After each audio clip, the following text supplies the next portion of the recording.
Welcome, everybody, to another episode of Strife's Sanctum podcast. My name is Citizen Strife, and I'm recording on a 2:30, 3 o'clock in the afternoon for a change, because I'm not working on a Friday for once. Anyway, back to anime again, and this one is one of those, overall review sorts of situations, and I chose to kind of dig back into the backlog quite a bit and find something that I remember liking a lot. And this is one of those shows that's going to fit a certain mode. And you'll know it as soon as you hear it, as soon as you see it. It's Gangsta. And if you're wondering what kind of mode it is, it's the same mode if you want to watch Black Lagoon, Cowboy Bebop to an extent, but a lot dingier. Stuff like No Guns Life, which I haven't talked about. Ikebukuro Westgate Park, same deal. Basically, just I want criminals and other bad guys and other people just shooting people, stabbing people, doing crime shit. And this is that show for me this week. And, you know, it's a subgenre I really like. Black Lagoon was like one of the first shows I talked about. And with good reason, it's one of my favorites. This, at the time, and still is pretty dang good. It suffers a bit because of not finishing, but, you know, there's only so much you can do about that. I'll go over, you know, it's one of those, like, things where it's kind of like Dead Man Wonderland, where you get the first season, and you're just like, oh my god, it's so good. People liked it.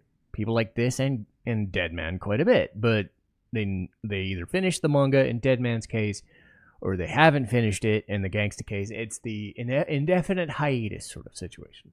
Creator could finish it, has finished it, will finish it, but I don't know if it performed well enough to get a sequel. So it's that time-tested, better read the manga to finish it thing, you know, which happens to almost everything, unless it's popular. But it's another one of those situations. But don't let that deter you. The season that does exist is freaking good. And again, you have to kind of be in the mindset. Much like when I have those spurts where I want to do the yokai or demon or spiritual stuff or the ghost story stuff. Shit like that. When I want the mystical Japanese Halloween spooky shit. Like Hanako-kun or Kemono Jihen, ever so often I want this. Bad guys as the good guys, killing more bad guys. And in equal measure. You know, kind of the same way like Sakamoto Days, though that's played more for just spectacle than this would be. You know, that same mode. You want crazy shit to happen. And I'm not saying this is a shonen kind of thing, but there's a lot of fight scenes and stuff in there. It does kind of operate on sort of ranking systems and power levels in a way, but it's fast and loose with that shit. All you kind of need to know is that there are people known as Twilights. These people that have tags. They're basically like, these are bad motherfuckers that do bad, evil shit. And they're ranked based on their levels. And some of them, you know, by their ferocity or their proficiency with weapons or, you know, specialties and stuff. And some of them, including one of the main characters, basically dopes themselves up to enhance their level to disastrous effects. Suffice it to say that Nicholas Brown, voiced by Brandon Potter, is basically just like, I kill things. I protect things. Let me stab a thing. Try and stop me. That's his whole thing. He is a bodyguard for Warwick Arcangelo, who's voiced by Ian Sinclair. They are the handymen. Their whole thing is they basically act the same way the Lagoon Company does. They do odd jobs in a city full of shit. The city in question is Ergastulum. Basically, like, nobody but bad people or running down people live there. It's just fucking shit show. And competing gangs and other guilds and all that jazz. It's, again, Similar setup. If you like that sort of thing, this is your show. The idea is these guys just do jobs, most often, sometimes for guilds, but by and large are basically tipped off by a crooked cop. And that crooked cop just kind of monitors them and makes sure they don't, go too fucking far, which good luck with that happening in a show like this. But yes, Warwick mainly does the heavy mental work, brains versus brawn. Nicholas does all the brawn work. What Warwick has is charm for days. And Ian Sinclair, he plays these kinds of characters in his sleep at this point. And I think this was like one of the first shows I remember hearing him in. This is going back a decade. I'm sure he's been doing it for like 20 years at this point. But again, he does this sort of stuff in his sleep. It is great. He can just own scenery, choose scenery as just laughing shit up. But when he needs to get serious, he will. He has a tortured past, because of course he fucking does. What show like this doesn't? Basically, he's got this skill where he can memorize everything. So, despite being a down and out gigolo, taking odd jobs to murder people, or save people from murderers, he can help the police, guide them to freaking other weird shit going on in the city. So he's got that innate skill to just memorize things, and he's useful to the police because, he's okay with guns and shit, but his main role is to facilitate talking because Nicholas can't. Nicholas is a deaf mute. He can speak somewhat, but outside of sign language and some words, and I give Potter credit for this, I don't know how much he had to do to get into that, but it does, he does speak in broken words and sign language.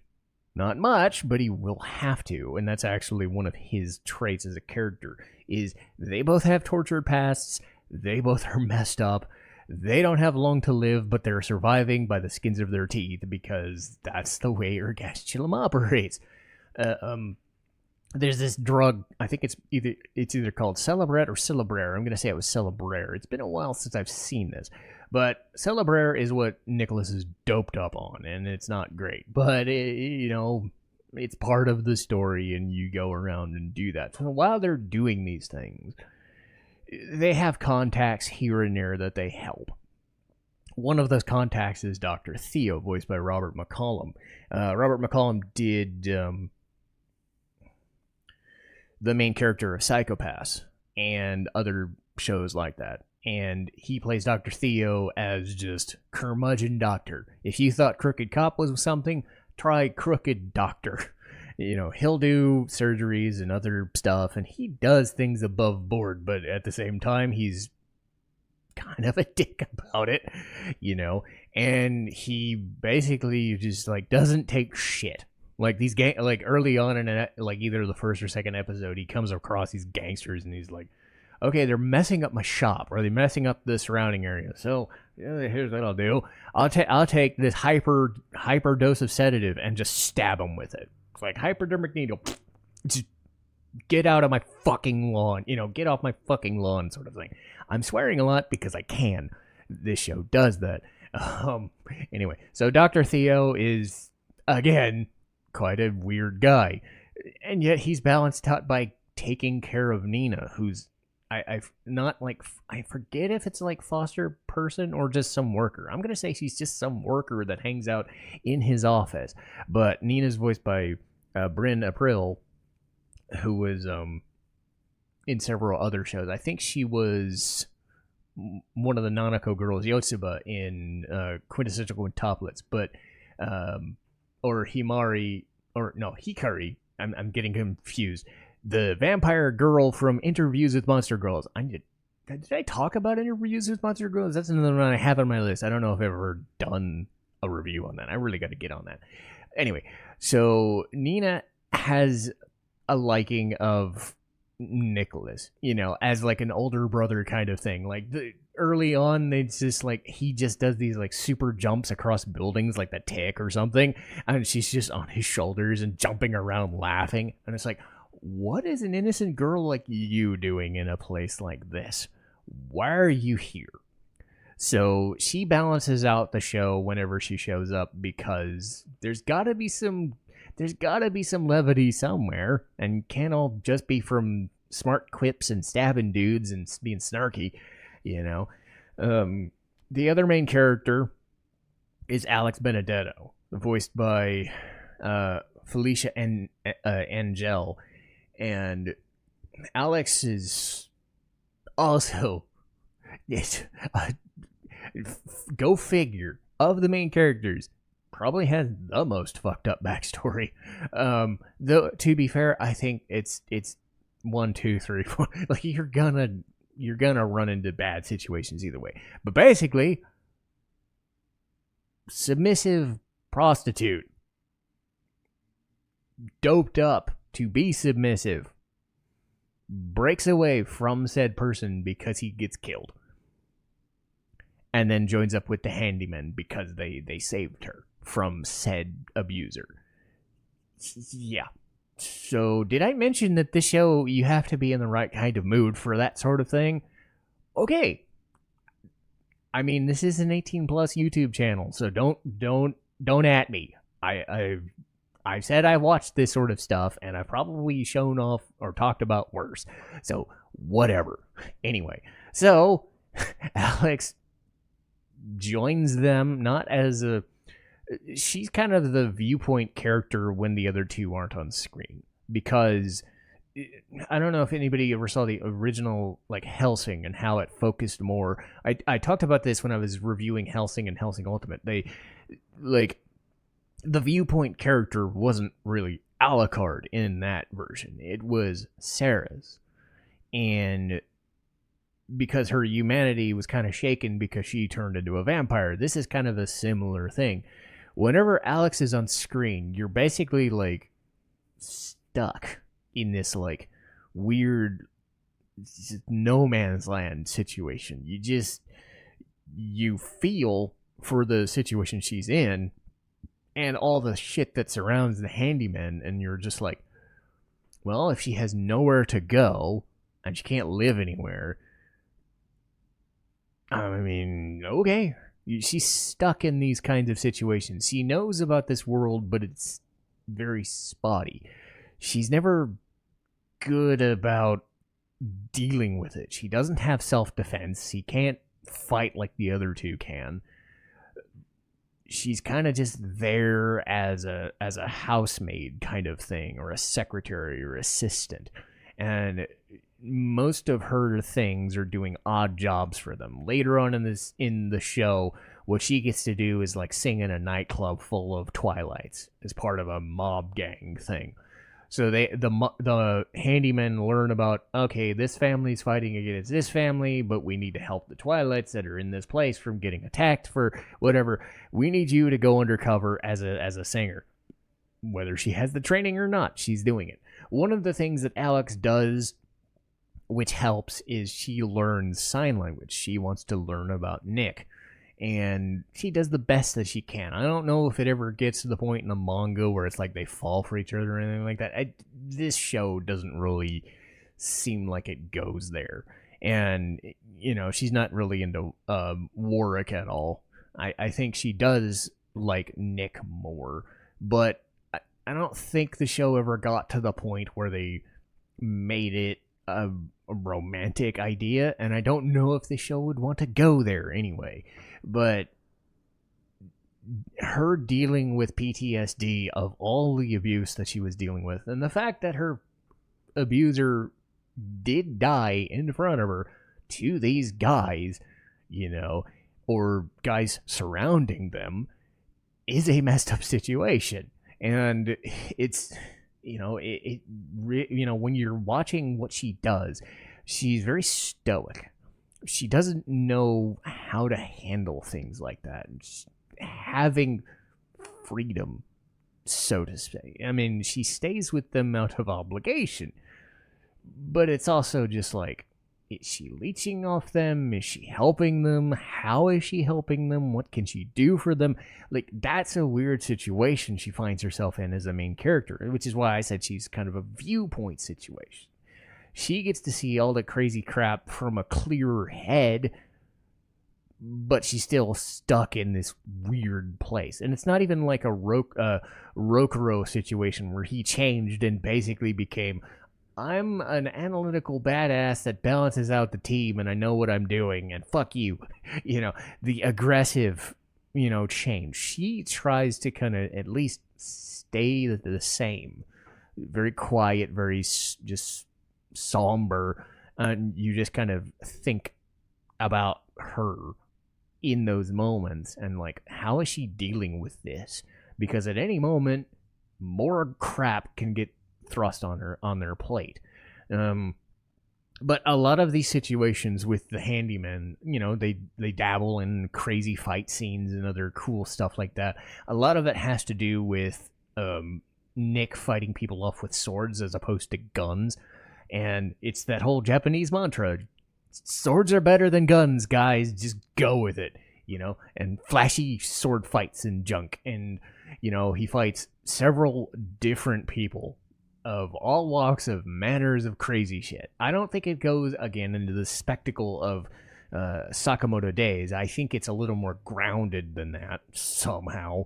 But you do have to suspend disbelief in some regards because Nicholas is doped up and he does have like superhuman jumping and speed and, killing power and stuff like that. And you kind of have to go with it. This show is one of those where you're just like, you know what you're getting into. It's an escapist power fantasy crime show. And the last thing I wanted to mention about the show was the opening. I normally don't do that unless like they're really, really freaking good or they're really, really, really freaking bad and I remember them. This is one of those really, really good ones. I remember, I forget if I put that on, I think I did in like a year or two ago, a list of like my top 15 at the time, openings and endings. And the opening for this show, I think ended up at number 10. It was Renegade by Stereo Dive Foundation. And part of it was the song itself. The song is really like catchy and fun and, very, very groovy in that like dance music sort of way. But I think what sets it apart is the visuals. And as if my description of the show wasn't enough, I talked about Alex before. Well, the opening of it has her in a stripper outfit, basically being hit with drug needles by two other people in the cast. And she gets doped up. And then you see the other two main characters waking up and doing their shit. Like, okay, whatever. Like, it's going for a mode, and it succeeds. If you want 12 episodes or 13 episodes of crime, slum, crazy action stuff anime, this is one of those. Is it as good as Black Lagoon? No. But it's definitely in that same vein, and that's in its own good way. I wish that like they'd gotten the second season. After a couple of years, I think people just accept, no, it's never going to get made. And what they did make was, I think, a couple of manga spin-offs at most. But, Crunchyroll on occasion still has it. I've seen it on like Hulu or Prime Video here and there. I would definitely recommend seeing it if you have access to it, if you're in the mood for that sort of show. If this sort of thing does not bother you, and in fact, you enjoy it to the point where this is kind of a guilty pleasure kind of show, like it is every occasional whim for me, then you're going to enjoy it. I think some of the subject matter is definitely leaning way too far off the beaten path. It's definitely those R-rated or mature-rated situations, but it does it in a way that has style and charm, and that's important. I think Black Lagoon plays a lot more dramatic and stiff despite the crazy shit, but it elevates its material. I think this is played a little looser and more comedic, but still not in the same way. Sakamoto Days is just a pure comedy, so bear that in mind. I would say this is like 70-30 drama comedy kind of thing, or even 60-40. But that'll do for this week. I was honestly a little curious how this would come off because I haven't seen it in quite a bit. It's probably been a couple of years since I've seen it. But because I've seen it like 3 or 4 times, I know about it. I loved it. And I think, it's one of those shows that I can go back to once I have access to it and be like, yay! Oh, I remember all of this. And I loved it. So digging back in the backlog is a good thing once in a while. Let's see here. What is next? So that is done. Gangsta is done, and we're into December. So, Ace Attorney Dual Destinies, Kowloon Generic Romance, and the Suikoden Remaster. What I'm also going to do is talk about To Your Eternity. So, by the time that I get around to that, which should be late January, Season 3 should be continuing, finishing. I don't know if it's going to end. I don't know how long they're going to go. They usually go 15-20 episodes. They go a little bit longer than normal seasons. But whether it finishes or not, I should have a good grasp on where to finish it. If not, I can always push it back for something else. I have so many shows I can talk about, so I'm not lacking for choice. But that'll do it for this week, and I'll see you again next time. Citizen Strife, signing off.